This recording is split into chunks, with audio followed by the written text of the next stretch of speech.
There's a farmability crisis in Marvel Strike Force. Why have the devs been taking so long to make these characters farmable? I'm discussing that with my brother MobileGamer. Also, all of these war changes, are they better or worse? What are the best Crucible teams for offense and defense? And the day 1655 roster review, all with my brother MobileGamer. And if you're ready for that, MobileGamer, tell him what to do, my brother. Let's go smash it! ValleyFlyin.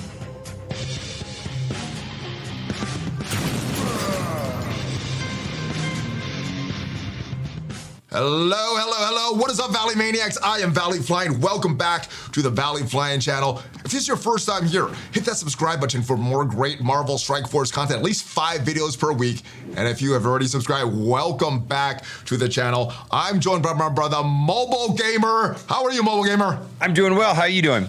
I am doing well. How are you enjoying Marvel Strike Force, though? We're playing it. There's a lot of changes into the game, some good, some bad, and overall, you know, the jury's out. We'll see how it goes. All right, we're talking about all of it. We're going through it line by line. First things first, I've been playing Marvel Strike Force for 1,655 days. That is the longest I've ever played any game, MobileGamer. And where are we as far as collection power? Not at 25 million yet. I know you probably hit that months and months ago, maybe even a year ago. Strongest team power is getting up there as well. Let's talk about this farmability crisis. Oof. Why have the devs been taking so long to make these characters farmable? Some of these at the top that have starred are a little more recent, but if we scroll down to the bottom of my roster here, Madeline Pryor, my goodness, how long ago was she released? We have the Eternals here. They were released last year. We have some other characters. Some of them are sort of farmable, like Scarlet Spider. But where the hell is Kate Bishop and Echo? Why have they not made farmable yet, MobileGamer? Well, I feel like they're doing this because of money, and also I feel like part of it has to do, not entirely, but part of it has to do with the Scourge events, and they don't want the characters to be farmable while there's Scourge events. They almost like want to monetize every time a Scourge event shows up, like they redo and they want to sell you packs, right? So they're like feels like they're just pushing back the timetable, and we're in this period where they're pumping out characters, but they're not making as many characters farmable, and it just seems like they're just staggering things out. Like why they're doing it with certain characters other than others, like you basically mentioned, Madeline Pryor, which is really not that exciting of a character. Like if they made her farmable tomorrow, I don't think that many people would be that excited, frankly. But yeah, right. What do you? I mean, that's honestly, the most confusing one. Is she's good in certain game modes, but overall in the game, she's not that important. Why are they taking so long with her? Yeah, I don't understand. But yet, like, if you want to talk about the Eternals, you know, and you want to talk about Cersei and Icarus, I mean, those were released in November of last year. So it's taking a long time, and I hopefully, I suspect that they're going to make them like not truly farmable. They'll put them in some place that is not easy to get to, you know, maybe premium orbs, or I don't know. Maybe I'm foreshadowing something really terrible that's going to happen with it, but it doesn't seem good. Do you remember that blog post where they said that they would make a lot of characters farmable coming soon? All of those characters have been made farmable, except for two, the Eternals. Why do you think they're waiting so long with just these 2 characters? Were they stronger than they thought they were going to be when they were initially released? I mean, I think the plans were to release all 5 of the Eternals, but these guys like dominated Arena. I don't know if their devs fully tested it and knew what they were going to do. Is that kind of what your mind is leading toward, the reason why the Eternals are taking so long? Or is it just pure greed? Yeah, I think they're trying to monetize as long as possible. Plus, I think they're both very good characters, right? I mean, I use them almost every day in multiple game modes, you know, whether that's in Arena or raids, right? They're used in raids, you know, but then if we also look at Cosmic Crucible and Alliance War, they're instrumental into certain teams and cracking certain teams. I mean, they're vital. Yeah, I mean, even the Scourge events. I mean, they're not the Node 5 and 10 Scourges, but I don't think I would have gotten as high a score through the Scourges without Cersei and Icarus. Yep. Now, why are they waiting so long for these young Avengers? Normally, in the past, they've made these characters farmable for legendary events. If they're required for legendaries, they become farmable before the legendaries. They made a lot of money doing it that way. Were they not making enough money in year 1, 2, 3 that they had to make this drastic change in year 4 to just make these characters unfarmable? I really think it has to do with the Rogue Scourge event, and they're waiting for the second version of Scourge event because they want to sell these characters because Young Avengers were just so important inside of that Scourge event. And there was a data mine for Echo, but I don't know if that's going to happen or not. That whether or not they're going to put her, I believe in the data mine was the War Store, if I remember correctly. Yeah. But data mines, they did have Voodoo. They did have Voodoo in that same data mine, so it gives us hope that maybe we'll get some Young Avengers soon. All right, let's go. But it's money. It feels like it's a decision that's about money, and they're going to hold on to them as long as possible, and they want to, when that second event runs through, I promise you, they're going to have offers for Echo and Kate because that's what they do. Do you think that they're making more money this year with all these stingy offers? Because I know personally, I was more willing to spend year 1, 2, 3 when these were more as a set cadence. I know when these characters would be farmable. Let's go back to the Eternals because I pulled some pretty good red stars for Icarus back in the day. 7 red stars, super excited, but because of the lack of farmability, just not being able to use that. So where do you think they did not make enough money, and they want to make more, and they are making more? That's where they continue with this trend. Or they're just saying, this is the way other Scopely games have been, the WWE Champions, Star Trek, and let's do this with Marvel Strike Force as well. Yeah, I don't know because we have no data. If I were to guess, the main factor for them making or not making money probably was the pandemic more than anything else, and whether people were stuck at home or not. And so I would guess that 2020 and 2021 were going to be blockbuster years for them just because of that, and then 2022 is probably a worse year because people are going back to work, right? Yeah. All right. Well, hopefully the farmability crisis gets solved soon because I know that is one of the biggest complaints in the community that I'm seeing when I'm going on Reddit, looking at the comments on YouTube, looking at the comments in Discord. Where's the farmability? Yeah, they can't do it forever, right? I mean, what's the point of having a deficit? The one character is for sale in orbs, right? And a new character comes out, Abomination, and then they should have one character that's available, right? I mean, they can't do this where they bring out 4 characters and then we get 0 characters or 1 character. I mean, how long are they going to do that for? It just doesn't make sense. They did that for about 6 months, the end of 2021, early 2022. And it just makes it less exciting when they do things like this, where they have all these silhouettes like, oh, new characters coming, but every single character on this sheet here, it's just a wall. Not farmable, not able to get this without paying. So less exciting, Scopely. Come on, you guys can do better and make this more fun. It's just a wall of unfarmable characters. That's all it is. It is, Scopely. You make these more exciting by make them farmable.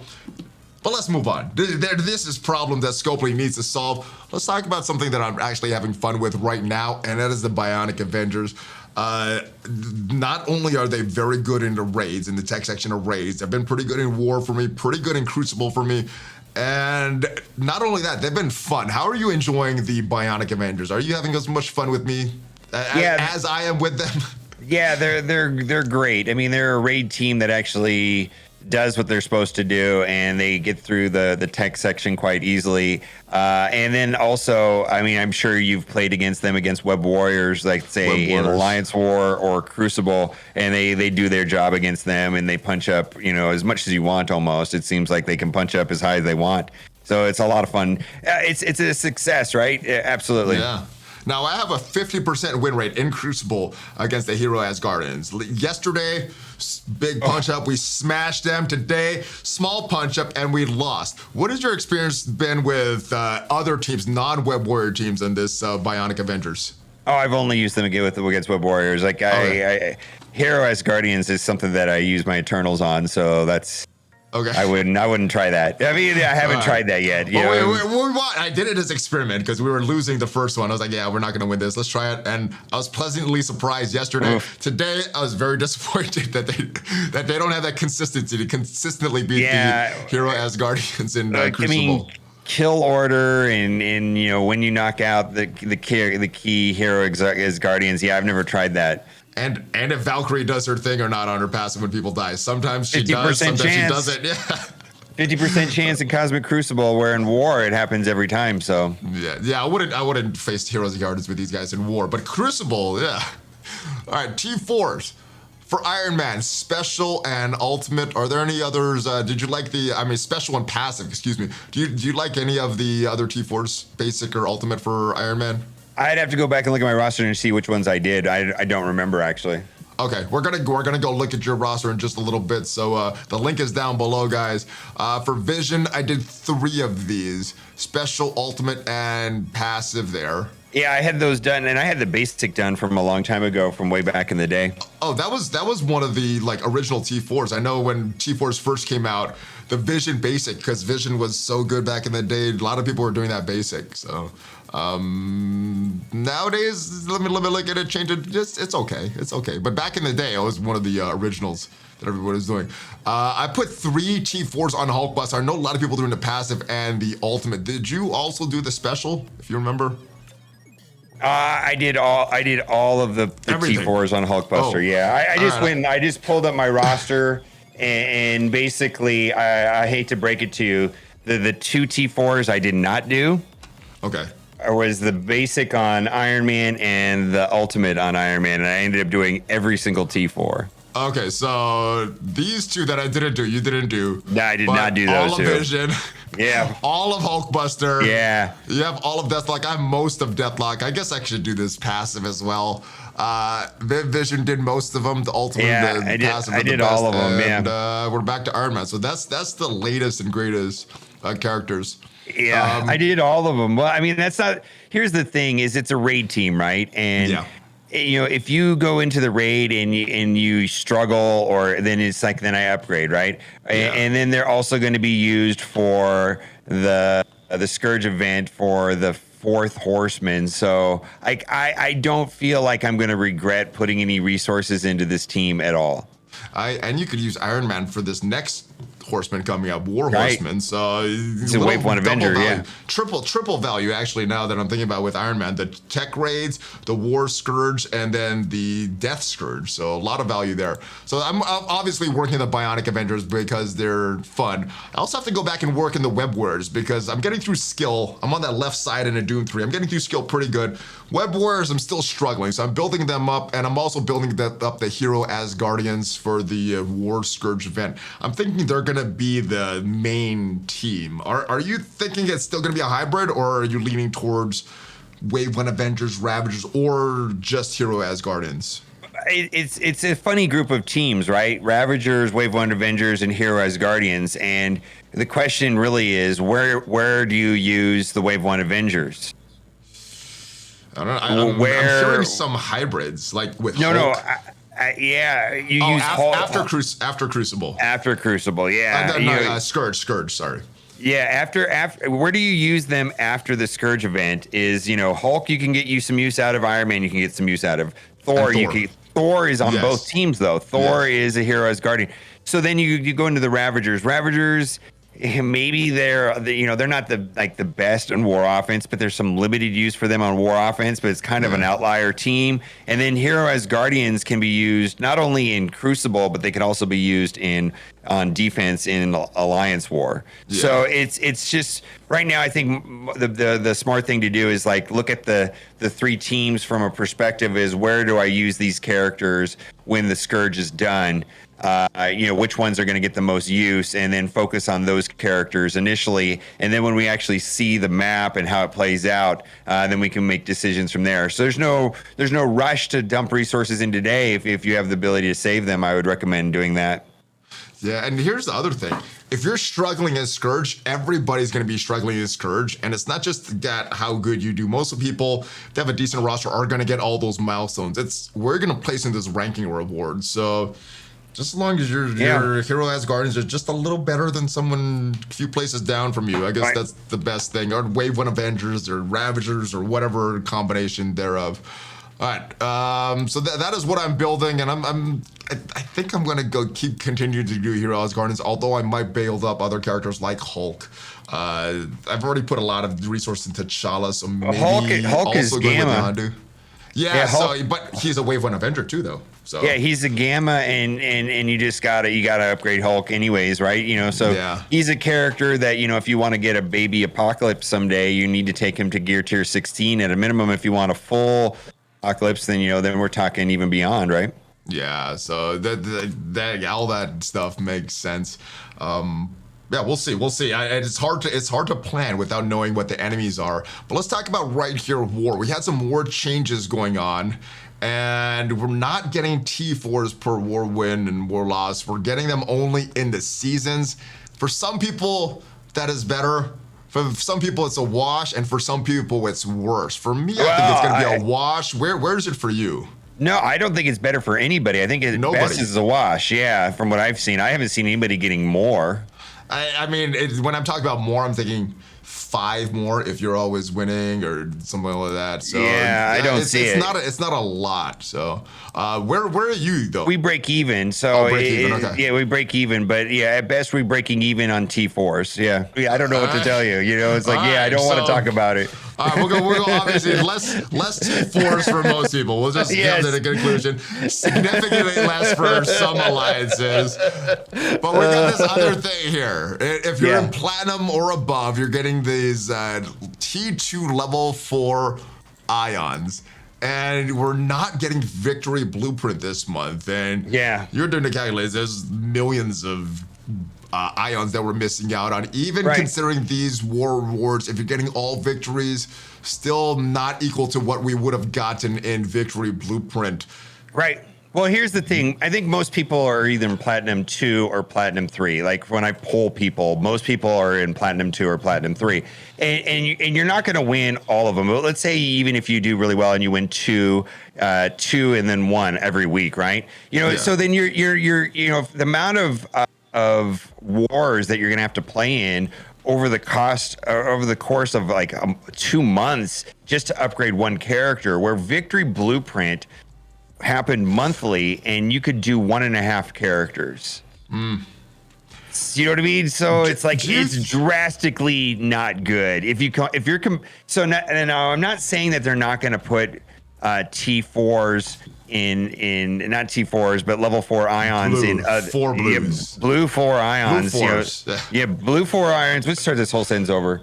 Oh my God, you're gonna have to mess out of this. Like, but I'm not saying that Blue 4 ions aren't going to be available in other events. But if we're just comparing the Victory Blueprint to the war rewards, this is a big loss.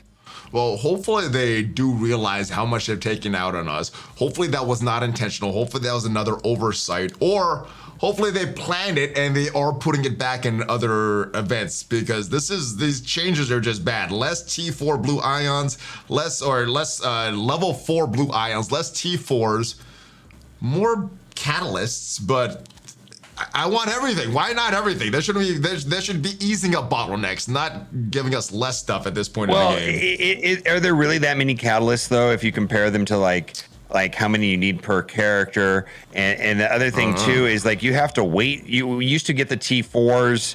Used to get the T4s in incremental amounts. So I think the 4 to 10% is a good number to look at right there, because you have to wait. You have to wait to get the T4s to the end of the 2 weeks. You're not getting them, 3 times a week. 350 catalysts is nothing. 350 700 a month. You're using way more than that per one character. One character might be as high as 1,500, let's say, and so that's enough for half a character a month. It's just not a lot. Yeah, not worth the trade-off. Scopely, do your math over. So that's pretty much it. Now, just one last thing I did want to show is some of my Crucible defenses. And you're doing it better than me, but I've lost both of my Crucible matches so far this season. The previous 2 seasons, I've went 3-0. Let me just show you what I'm doing on defense right now. Now, I just set up this defense after losing my last two, so some of these are slightly changed. This one I heard is very, very tricky. We'll see how this does. My opponent has not attacked this yet. Web War is very, very easily countered by the Bionic Avengers, so this one usually gets one-shotted. I don't have my Unlimited X-Men on defense. I have them on offense to counter the Unlimited X-Men here with Cable instead of Phantom X, so this team sometimes is tricky for opponents. This team, I know exactly what I'd use against that critical mutant. So I would use, I would do like a full Astonishing X-Men and pull out like Iceman and put in Kestrel. Yeah, there's a lot of this. This usually gets one-shotted. This one was holding for a while because I had Dormammu in a spot that Deathpool is in, but I switched up this team here, so we'll see how this does overall. My Wakandas, I've not put a lot into them, and usually that pulls a Young Avengers, no matter how big that Young Avengers is. So they're doing their job. They're pulling a Young Avengers, and this team can be tricky, but again, can be one-shotted. But that is what I'm using right now. Okay. Yeah, so not the best, but it's more offense focused. So hopefully I can get back in those winning ways. All right, and that is about it, Mobile Gamer. We've taken a look at a lot of things. The Farmability Crisis, T4's the new hot team, the Bionic Avengers, the War Changes, and Cosmic Crucible defense. And I guess the rest of them on offense. So that is it. We're going to go take a look at your roster. Any questions before we go over and take a look at what you have been doing over the past month or so? Are you excited about Apocalypse and the path to Apocalypse, or do you feel like it is very constrictive? That would be just a general question, or maybe we'll save that question for my video. I'll get your answer on your video. I'm not super excited about it. I liked our choices back then, but that we used to have. So hopefully they return to that after Apocalypse comes out, and they don't continue with another grindy character like we've heard rumors for Null or Mephisto or anything like that. That is about it. Any other thoughts, my friend? That'll do it. All right, we're gonna go see if you're having fun with all this Apocalypse, road to Apocalypse, and locking in our choices. If you have enjoyed this video, hit that subscribe button for more great Marvel Strike Force content, at least 5 videos per week on this channel. And I will see you guys next time. We're gonna go over to MobileGamer channel, take a look at his roster and everything he's done over the past month or so. Are you ready for that fist bump, my brother? Let's do it. All right, let's do it. Hulk fist bump. ValleyFlyin out.